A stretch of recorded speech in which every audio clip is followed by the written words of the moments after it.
Hollywood, the city of dreams, glittering with spotlights and smelling of big money. But what if I told you that behind every great Hollywood fortune, there was a greater crime?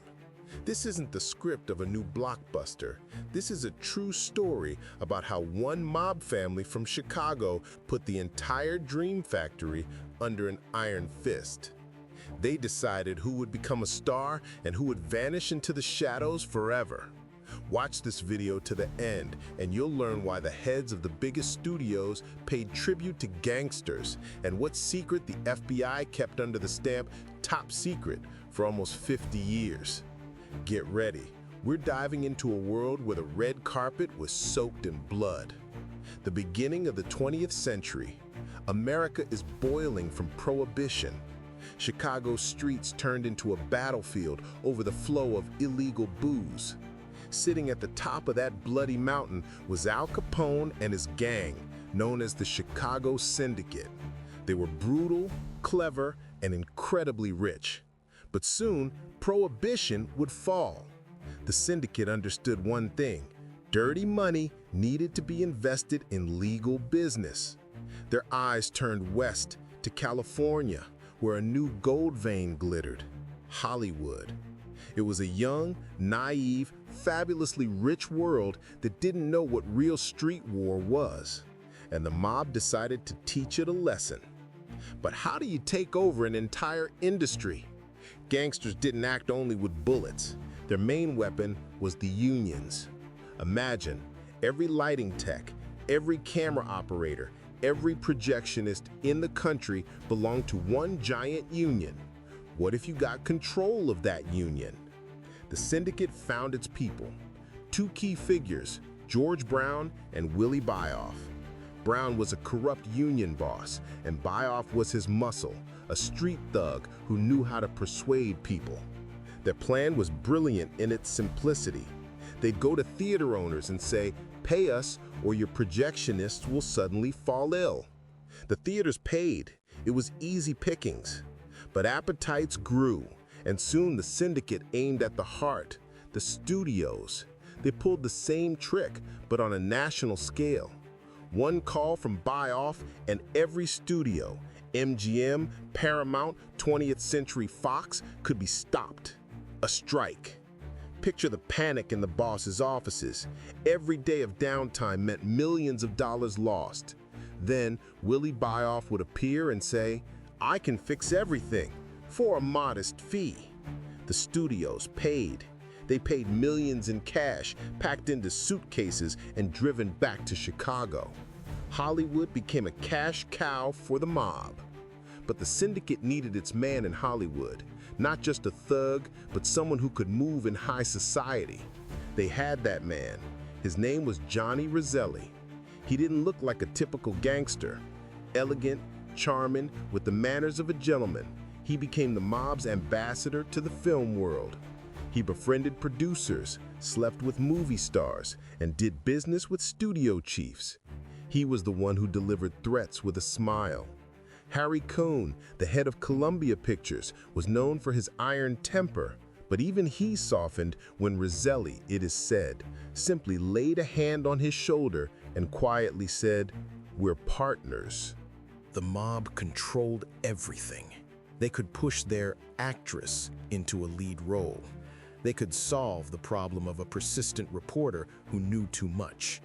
They turned Hollywood into their personal playground, and nobody dared refuse them. Fear was the law of this new empire. The loudest legend of that era is linked to Frank Sinatra. When his career hit a slump, he desperately wanted a role in the film From Here to Eternity.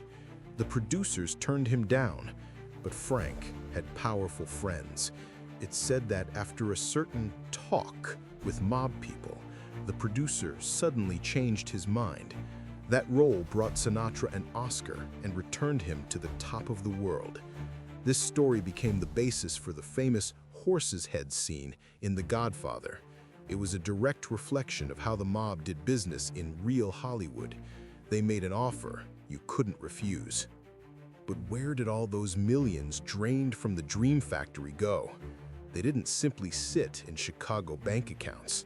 The mob had a new, even more ambitious plan. They looked at the Nevada desert and saw the future.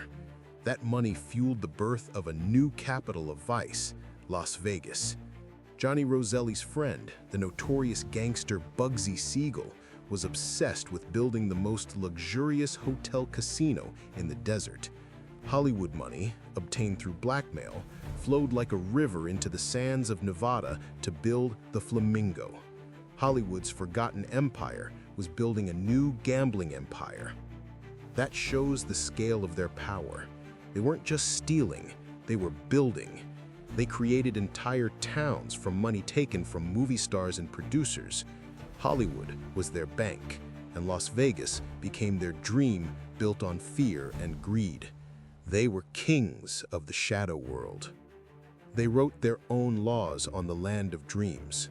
The chief law was Omerta, the code of silence. In a world where gossip was currency, no one dared speak about the real rulers. Producers, directors, stars, everyone knew who pulled the strings, but everyone kept quiet. Silence was the price of life and career. Interestingly, at the same time, Hollywood was making dozens of gangster films. Audiences watched on screens as on-screen mobsters with delight, not knowing that real gangsters sat in the next row or even produced that very movie. Reality and fiction braided together into a tight knot. Their power seemed absolute. It looked like nothing could destroy their empire. They controlled money, fame, and fear. They sat at the top of the world, invisible and omnipotent. But every empire has its sunset. For the Chicago Syndicate, it began with one small mistake. That mistake was greed. Willie Bioff, the street fighter who had kept Hollywood in fear, failed to pay his taxes. A routine tax check exposed the tip of the iceberg. The feds grabbed that thread and began to unravel the whole ball. Bioff was arrested, in prison, facing the prospect of spending the rest of his life behind bars. He did the unthinkable. He broke Omerta. He cracked and started to talk. He named bosses, schemes, names, and sums. He revealed the secret Hollywood had kept for decades. His testimony hit like a bomb. Arrests followed. The entire upper echelon of the Chicago Syndicate, those invisible kings, stood trial. It was the most sensational trial of its time. All of America watched, breath held, as a mighty criminal empire crumbled. The mob bosses, including Capone's successors, were sentenced to long prison terms. Direct control over Hollywood was broken. The city breathed easier, but scars remained. The era of open blackmail ended, but mob influence did not disappear. It just retreated deeper into the shadows. And what happened to the traitor, Willie Bioff? The mob doesn't forget broken codes. After his release, he tried to start a new life under a different name, but his past caught up with him. One morning, he got into his car, turned the key, and there was an explosion. It was the last message from his former friends. Johnny Roselli, the suave ambassador, also met a grim end. Years later, when he began to talk too much about the mob's ties to the CIA and the Kennedy assassination, his dismembered body was found in an oil drum floating off the coast of Florida. The empire knew how to keep its darkest secrets. So ends the story of the forgotten empire that ruled Hollywood. It was an era when gangsters were more powerful than directors, and a mob boss's word mattered more than any contract. They came from the street to become kings of the dream world, and their story is a permanent reminder of the dark side of glamour. This story teaches a simple truth. Behind every bright facade, there can be a shadow structure. It teaches that power built on fear is always temporary. The streets taught these people everything except how to stop in time. Their greed eventually destroyed their empire. Their legacy lives on in the films we watch. The Godfather, Goodfellas. These aren't just writers' inventions. They're echoes of real events, real people, and real power that once gripped the dream factory. Reality proved to be scarier than any movie. The golden age of Hollywood was built not only on talent and dreams, but also on fear, blackmail, and the dirty money of the Chicago mob. They created an invisible empire right under the world's nose. This story is a harsh reminder that real life can be far tougher than any film.